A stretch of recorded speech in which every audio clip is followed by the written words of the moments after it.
पाणी गाडी घ्यायला वापरण्याची संख्या मोठी. कुठेही बघा शहरात छानपैकी पाणी मारलं जातं.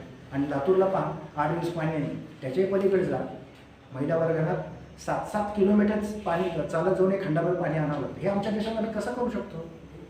बिस्लरी कुठं पण मिळते, 10 रुपये टाका, अगदी थंड बाटली तुम्हाला 20 रुपयाला दिली जाईल. कारण तिथं मार्केट आहे, ते डिस्ट्रीब्युशन करतो.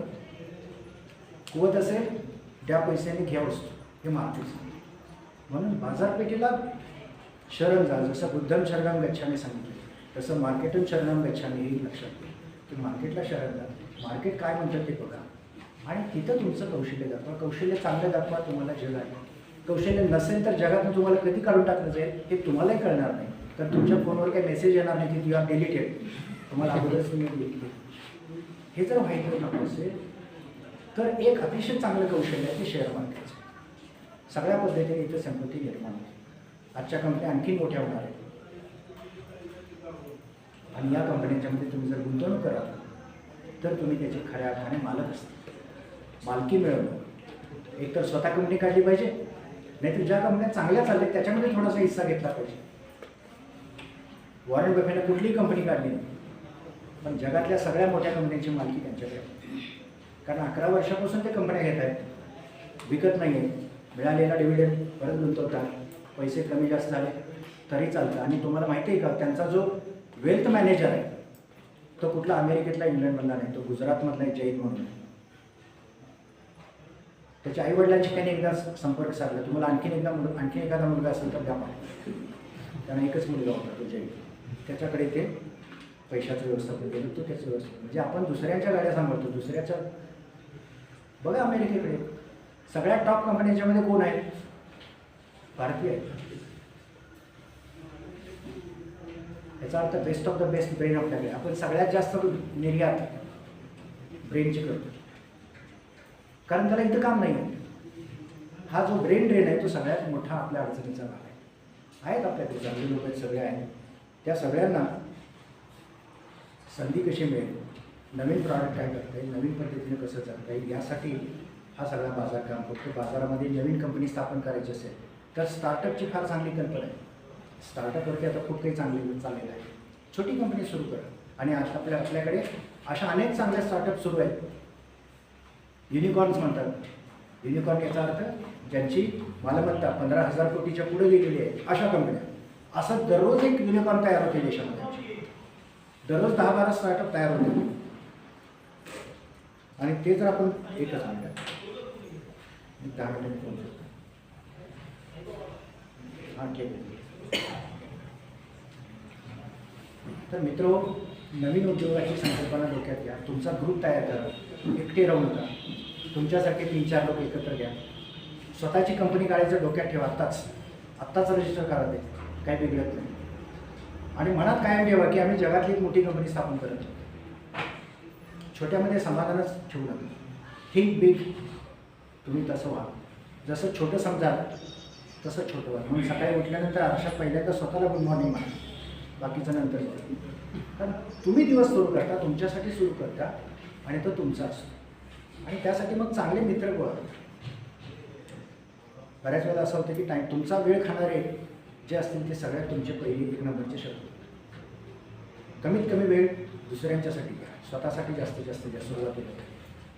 आणि असं जर केलं तर मग तुम्हाला जग तुमच्या ताब्यात आहे. आज दुर्दैवाने भारतीय व्यवस्था ही फक्त बाजारपेठ आहे. कशाची बाजारपेठ आहे? अंधश्रद्धा विकण्याची. कुठलेही चॅनल उडून बघा. विश्वास कशावर आहे? एखाद्या रत्न गळ्यात बांधा, तुमच्या सगळ्या अडचणी दूर होतात. काय चाललंय की खरं तर अशावरती बंदी पाहिजे. असं अजिबात असता कामा नये. हे सगळं जर बघितलं तर आपण काय घ्यायचं आणि काय घ्यायचं नाही हे ठरवायचं. किती लोक आपण डिस्कवरी चॅनल पाहतो, नॅशनल जिओग्राफी पाहतो. पहा एका गोष्टीसाठी किती वर्ष ते जातात. एक बाई, मुंगीचं लाईफ कसं असतं, मुंग्या कसं जगतात, 12 वर्ष अभ्यास करते. मुंग्याचं लाईफ कसं असतं, मुंग्या कसं काम करतात, त्यांचं संघटन कसं असतं, त्यांची शहरं कशी असतात, याचा ते अभ्यास करतो. असं आपण काय करतो का?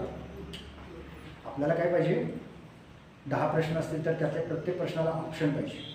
ऑर म्हणजे 50% सूट इथंच.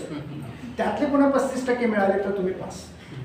म्हणजे खऱ्या अर्थाने तुम्ही 17.5% मार्काला पास होता, 35 नव्हे. आणि त्याच्यामुळे तुम्ही फार स्वतःला मोठे समजता की अरे मी BCom झालो, BA झालो. BCom झालेली मुलं आमची चेक करू शकत नाही. हे कशात ना आलं की तुमचं फेल्युअर नाही, आमचं आहे, व्यवस्थेचं. कारण आम्ही तुम्हाला सांगितलंच नाही काय करायचं असतं. माझ्या सिलेबसमध्ये काय लिहिले, इंट्रोडक्शन टू चेक, हा चेक असा असतो, पुढे तुझं असं नाही ना चालतं. त्यामुळं थिअरी ऑफ 101% लक्षात घ्या. फार सुंदर पुस्तक आहे, नेटवरती तुम्ही जरूर वाचा.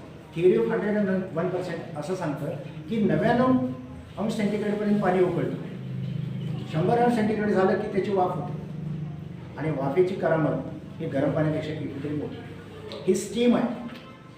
तुमच्याकडे जे आहे ते 101% द्या, स्टीम बनवून द्या, म्हणजे तुम्ही सगळं परिवर्तन कराल, सगळं बदलू शकाल. 80%, 99%, 50%, 17.5% पाणी गरम झाले काय उपयोग नाही. 101% याचा अर्थ तुम्ही सगळं काही द्यायचं आहे. म्हणून शेवटी तुम्ही जे काही मिळवलेलं आहे ते सगळ्यांना द्यायचं आहे, घेऊन जायचं नाही.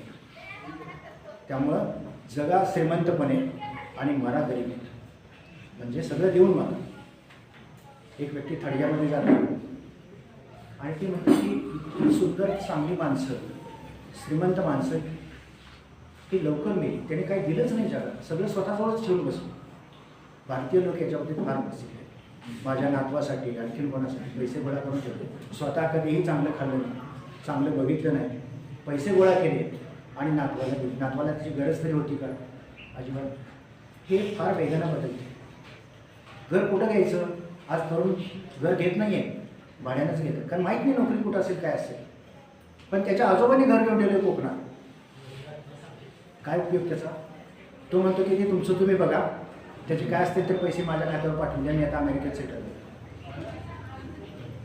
माझे मित्र प्राध्यापक आहेत, त्यांनी आपल्या मुलासाठी फार मोठा चांगला बंगला बांधला, पण तो आता कॅनडामध्ये स्थायिक झाला आहे. तो म्हणतो बाबा ते काय असेल ते तुमचं तुम्ही बघा, मला त्या घरामध्ये अजिबात इंटरेस्ट नाही, विकून टाका. ही चित्र काय सांगत आहेत की तुम्हाला स्वतः जगलं पाहिजे, स्वतःसाठी जगलं पाहिजे, चांगला पैसा मिळवला पाहिजे आणि या चांगल्या पैशातून आपलं करिअर समृद्ध केलं पाहिजे. थोडंसं ऑफ द रेकॉर्ड बाजाराशी बरंचसं सरांनी सांगितलं असल्यामुळे या ज्या गोष्टी आहेत, या फाउंडेशन आहेत की तुमचं पहिल्यांदा माइंडसेट बदलला पाहिजे.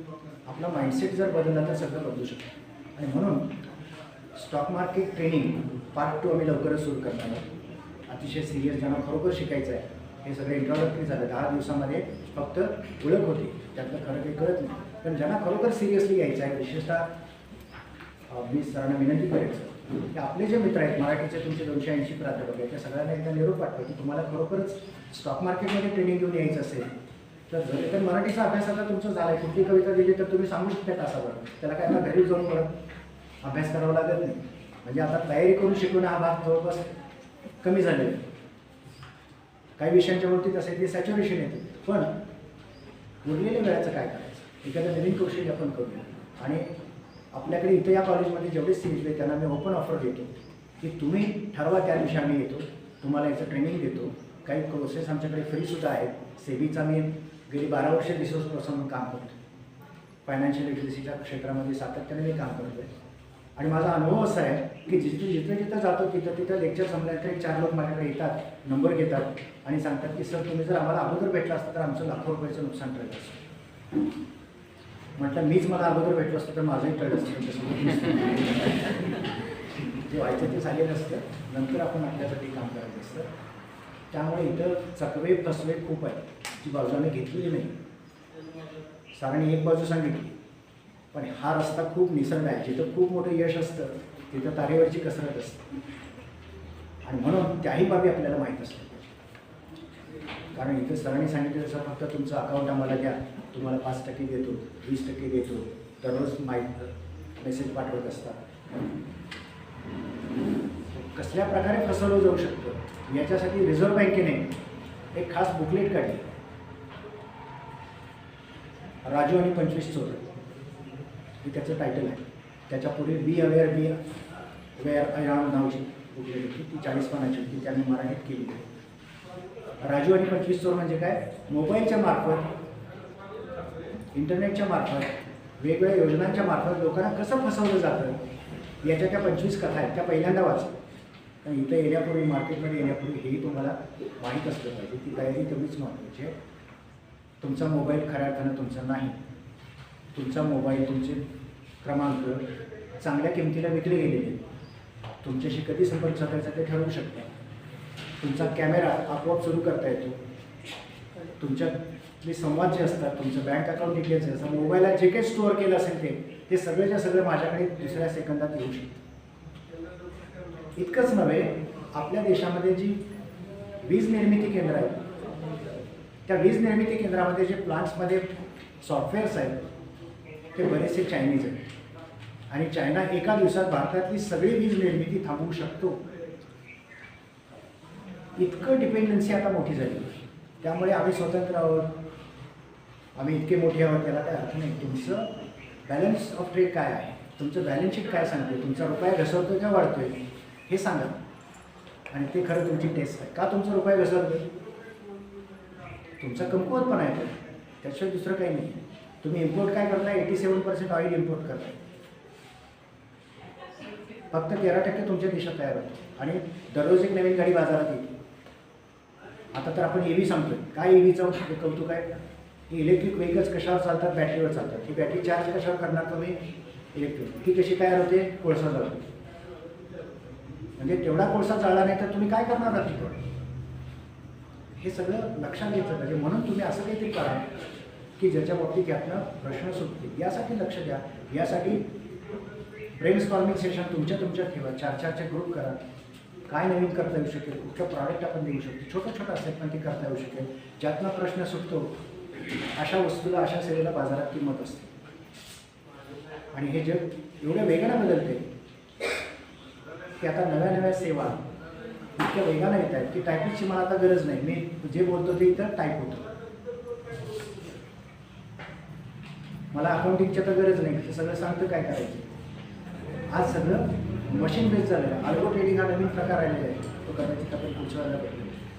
अल्गो ट्रेडिंग हे अतिशय फास्ट पद्धतीनं होणार आहे. मशीन ट्रेडिंग आहे. क्रिप्टोकरन्सी आलेली आहे. हेही तुम्हाला माहीत असलं पाहिजे. काय प्रकार आहे, कसं चालतं, बिटकॉइन काय आहे. खरं तर आम्ही त्याच्यावरती बोलणार होतो. वेळेची मर्यादा लक्षात घेता आम्ही त्यावर ते घेतले. पण आपण पुढच्या सेशनमध्ये याच्याही बाबतीत माहिती घेऊ. बराचसा वेळ झालेला, 1:30 वाजत आलेले, भूक लागली असणार आहे. त्यामुळे आपण इथे थांबूया. कारण मला जो कंटेंट दिला होता तो share market road to wealth creation असा होता. वेल्थ क्रिएशन याला अनेक बाजू आहे. केवळ पैसा एवढीच नाही तर स्वतःची वेल्थ जी हेल्थमधनं येते ती देखील तेवढीच चांगली असली पाहिजे. त्यासाठी आपण प्रयत्न केले पाहिजेत. आपण आमच्याशी कधीही संवाद साधा, संपर्क साधा. SP वेल्थ या संस्थेशी मी गेली 5-7 वर्ष बोलत आहे. कारण त्यांची मला ऑफर होती विद्यापीठात असताना की तुम्ही तुमचं ते सोडून या आमच्याकडे.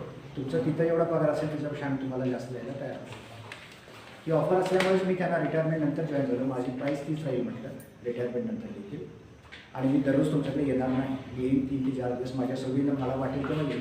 त्या सगळ्या टर्म्स अँड कंडिशन्स ॲक्सेप्ट करून मी त्यांच्यावर काम करतो. कदाचित आणखीन एखादी नवीन संस्था माझ्याशी संपर्क एकच आहे असं काही नाही. आणि विद्यापीठात असताना देखील माझं डिपार्टमेंट एकटं असं होतं की ज्या विभागानं 5 वर्षामध्ये 52 लाख रुपये कन्सल्टन्सी फी मिळवून दिली होती. आणि त्यामुळे नॅकमध्ये आमचं डिपार्टमेंट पहिल्या क्रमांकावर होतं. मॅडमनी वाचून दाखवणार जे कन्सल्टन्सी प्रोजेक्ट सांगितले ते सगळे होते. तुमची वडगाव नगरपालिका असेल, कोल्हापूर जिल्ह्यातल्या 11 नगरपालिका आमच्याकडे येत होत्या कन्सल्टन्सीसाठी. अजून एक तर असं काहीतरी करा की ज्याच्यामध्ये तुम्हाला NISM याच्या वेबसाईटला भेट द्या. तिथं कोर्सेस आहेत. व्हॉलॅटिलिटी चढ-उतार चालू असतात हे मॅनेज कसं करायचं याच्यावरचे कोर्सेस आम्ही तुम्हाला मार्गदर्शन करतो. तुम्ही रजिस्टर करा, त्याच्यावरती माहिती घ्या. तसे कोर्सेस ऑनलाईनच आहेत. फक्त माझी तयारी झाली, आता मी परीक्षा द्यायला तयार, तेव्हा तुमची परीक्षा घेतली. याचा अर्थ 24/7 एज्युकेशन आलेलं आहे. Education exam at will. माझी इच्छा असेल तेव्हा परीक्षा हे आता विद्यार्थी सांगू शकतो. मला आज सवड नाही, आज मी पेपरला येत नाही, उद्या येतो, उद्या माझी परीक्षा आहे सांगू शकता तुम्ही. हे सगळं NISM करतो. कोर्सेस आहेत, आम्ही तुम्हाला देऊ दे. कॉलेजवर आम्ही कदाचित एखादा टायप करू की ज्याच्यामध्ये हे सगळं आम्ही तुम्हाला देऊ शकतो. फक्त एक पाहिजे की चांगली वस्तू विकत घ्यायची असेल तर किंमत दिली पाहिजे. आमची मानसिकता इथं थोडीशी अडचणीची. आम्ही किंमत द्यायला तयार आहे. स्वस्तात पाहिजे असतो, शक्यतो फुकटात पाहिजे असतं, त्यातही तुला जेवण देत असते दुपारचं तर आणखीन चांगलं बरं असतं. यातनं बाहेर पडतं की मी शक्यतो फुकट कुणाचं काही घेणार नाही आणि कुणालाही फुकट काही देणार नाही. या दोन गोष्टी आयुष्यात कायमच्या. पहिली गोष्ट लवकर सुरुवात आहे, द्यायचंच नाही कोणाला. आणि मागायची वेळ येईल अशी परिस्थिती आपण कधीच निर्माण करायची. या दोन गोष्टी साधल्यात तर खऱ्या अर्थाने तुम्ही स्वतंत्र व्हा. स्वतंत्र आणि स्वायत्त या गोष्टी फार महत्त्वाच्या आहेत. ते असेल तर मानवी जीवन खऱ्या अर्थाने जगू शकतो. नाहीतर केवळ दोन पाय आहेत आणि चालतो म्हणून माणूस म्हणणं याला फारसा अर्थ नाही. ॲब्जेक्ट पॉवर म्हणजे अति दारिद्र्य, ज्यांचं उत्पन्न $2 देखील कमी आहे, $1.96 आहे, ज्यांचं उत्पन्न दर दिवसापेक्षा कमी आहे, त्या सगळ्यांना अतिदरिद्री म्हटलं जातं. त्यांची संख्या खूप मोठ्या प्रमाणात कमी करायला वाढली. अजूनही आमच्याकडे इतकी प्रचंड दारिद्र्य. हे कोण संपवायचं? तुम्हीच. तुम्ही संपत्तीची निर्मिती करा. तुम्ही संपत्ती निर्माण केली तर वाटणार काय? दारिद्र्य. संपत्ती निर्माण झाल्याशिवाय वाटवायची. आणि म्हणून तुम्ही सर्वजण या संपत्तीच्या महामार्गावरती या. तुम्हा सर्वांना मनापासून मी आमंत्रित करतो की जरूर इथं जॉईन व्हा. इथं कुठल्याही प्रकारचे शॉर्टकट नाही आहे, तुम्हालाच शिकावं लागेल. सायकल चालवताना पहिल्यांदा 2 वेळा पडणार आहात तुम्ही, नंतर ती वेगात चालवता येईल. पण त्याच्या अगोदर ही तयारी ठेवा की आपण पडण्याची शिकतो, किंमत द्यायची तयारी ठेवा आणि पार्टिसिपेट व्हा. कारण आता इथून पुढे आपण सुपर ग्रोथ अति वेगवान टप्प्यावरती जातो. आणि अति वेगवान टप्प्यावरती जात असताना त्यातले फायदे आपल्याला पाहिजे असतील तर तुमचा स्टेक काहीतरी असणार. तो स्टेक असेल तर तुम्ही असाल, नसाल तर आतापर्यंत जे घडलं तेच पुढे घडतं. या ठिकाणी संधी दिली याबद्दल मी मॅडमचे खास आभार मानतो. सर्व प्राध्यापक गोष्टी सगळ्यांना आपले आभार मानतो. आमच्या SP वेल्थच्या वेबसाईटला भेट द्या. काही शंका असतील, प्रश्न असतील, माझे क्रमांक मॅडमकडे आहेत, तुम्ही आमच्याशी कधीही संपर्क साधू शकतात. आणि अर्थातच आमची ही पुढची पिढी जी आहे ती अधिकाधिक गतिमान कशी होईल, जास्त कौशल्याची कशी होईल, याच्यासाठी आपण सर्वजण या क्षेत्रात काम करतात. हे क्षेत्र खूप आनंददायी क्षेत्र आहे. म्हणजे नॉर्वेमध्ये सर्वात जास्त पगार हा शिक्षकांना आणि म्हणून त्यांचा HDI 1 नंबरचा आहे. म्हणून सगळ्यात हॅपीनेस इंडेक्स 1 नंबरचा आहे. तिथं सहजासहजी कोणालाही शिक्षण केलं जात नाही. त्याची 10 वेळा परीक्षा घेतली जाते. त्याचा ॲटिट्यूड आहे का, ॲप्टिट्यूड आहे का, कौशल्य आहे का, मांडता येते का, खरोखर त्याला त्यात यायचं आहे का, अशा सगळ्या परीक्षा झाल्यानंतर मग कलेक्टर वगैरे हे अगदी किरकोळ. शिक्षक व्हायचं आहे तुम्ही पुढच्या पिढ्या घडवणार आहात तर तुम्हाला तेवढी जबाबदारी द्यायची असेल तर सरकार देतही तसंच त्यांना आणि कामही तसं. दुर्दैवाने आमच्याकडे सगळ्यात शेवटच्या रँकवरती शिक्षकांना, या प्राथमिक शिक्षकांना तर गावातली गाढवं मोजायला सांगितलं. गावातली गाढवं मोजायची जबाबदारी जर शिक्षकांना देत असेल तर नंतर ते तेच काम करतील, गाढवच मोजतील, दुसरं काय करणार. ते आपल्याला थांबवायचं. तुमच्यापैकी कदाचित कुणीतरी धोरणकर्ते असाल, निर्णय करते असाल, महत्त्वाच्या पदावरती असाल, जिथं असाल तिथं डोक्यात एकच ठेवा की मी आणखीन 10 लोकांचं कल्याण करणार आहे, आणखीन 10 लोकांना काहीतरी देणार आहे.